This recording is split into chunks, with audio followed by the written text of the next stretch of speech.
18 December 2024 બુધવાર સંત માથીના ગ્રંથમાંથી પાઠ પહેલો અધ્યાય કડી 18-24 હવે ઈસુ ખ્રિસ્તનો જન્મ આ પ્રમાણે થયો હતો. એમના માતા મરિયમના વિવાહ યોસેફ સાથે થયા હતા. તેમનો સહવાસ થાય તે પહેલા જ માલુમ પડ્યું કે મરિયમને પવિત્ર આત્માના પ્રભાવથી ગર્ભ રહ્યો છે.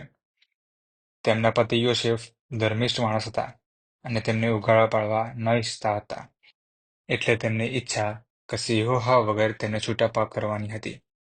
તેઓ એ વાતનો વિચાર કરતા હતા. એવામાં એક દેવદૂતે તેમને સ્વપ્નના દર્શન દઈને કહ્યું, હે દાવીદ પુત્ર યોસેફ, તારી પત્ની મરિયમને ઘરે તેડી લાવતા ડરીશ નહીં.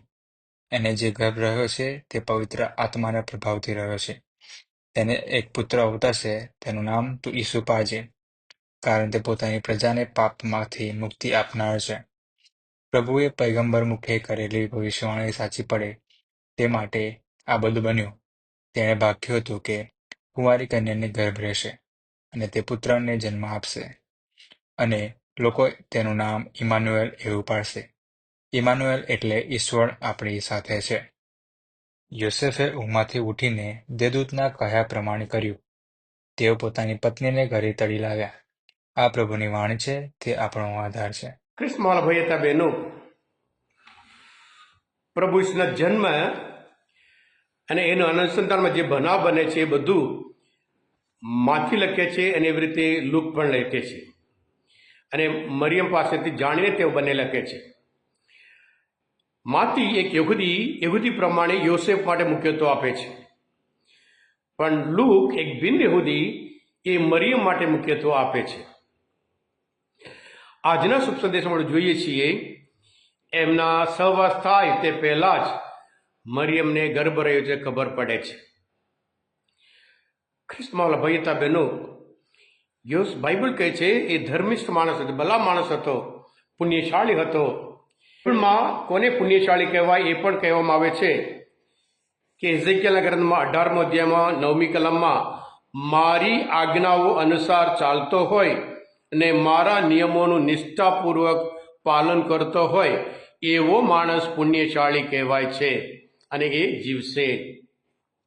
હા ક્રિસ્મસ ભાઈ હતા બહેનો, જ્યારે યોસેફને ખબર પડી સહવાસ થાય તે પહેલાં જ એને ગર્ભ રહ્યો છે અને કશી હોહા વગર છૂટા કરવા માટે વિચાર કરે છે. વ્યક્તિ પોતે એક ધર્મિષ્ઠ માણસ છે એટલે એને હંમેશા બીજા પ્રત્યે માન હતું. મરિયમને કોઈ નુકસાન થવા નહીં, મરિયમનું નામ બદનામ થવાનું નહીં એમ કરીને વિચાર કરે છે અને એટલામાં દેવદૂતને સંદેશ આપે છે અને દેવદૂત કહ્યું એ પ્રમાણે આગળ વધે છે. ધારો કે ક્રિસ્મસ ભાઈ હતા બહેનો, આ યુવાનના જીવનમાં આવું થાય, કેટલી બધી મૂંઝવણી હોય, કેટલી બધી અશાંતિ હોય, કેટલું બધું ઊંઘી નહીં શકે, નીંદ નહીં આવે અને ધર્મિષ્ઠ માણસ જેમાં આવું દુનિયામાં કોઈ કલ્પના ના કરી શકે એવું સાથે સાથે દેવદૂત તેને સંદેશ આપે છે. યશાયાના ગ્રંથમાં 7મો અધ્યાયમાં 14મી કલમમાં વર્ષો પહેલા જે પૈગંબર યશાયાએ લખ્યું હતું કે પાપમાંથી મુક્તિ આપનાર પ્રભુ એ કન્યા દ્વારા આવવાના છે અને એ પ્રમાણે થાય છે. હા ક્રિસ્મસ ભાઈ હતા બહેનો, આપણે બધા હંમેશા પ્રભુના વચન ઉપર વિશ્વાસ રાખીએ. જેવી રીતે યોસેફ પ્રભુ ઉપર વિશ્વાસ રાખીને જીવ્યા અને બીજી વ્યક્તિ પ્રત્યે હંમેશા માન. કેટલા બધા કુટુંબ બરબાદ થઈ ગયા શંકાના લીધે, વહેમના લીધે. આ વ્યક્તિ વિશ્વાસ રાખ્યો એટલે ધન્ય બન્યો. માત્ર યોસેફ નહીં, નોવા, પૌલ, ફિલિપ એ બધા વિશ્વાસીઓ છે અને ધન્ય બને છે.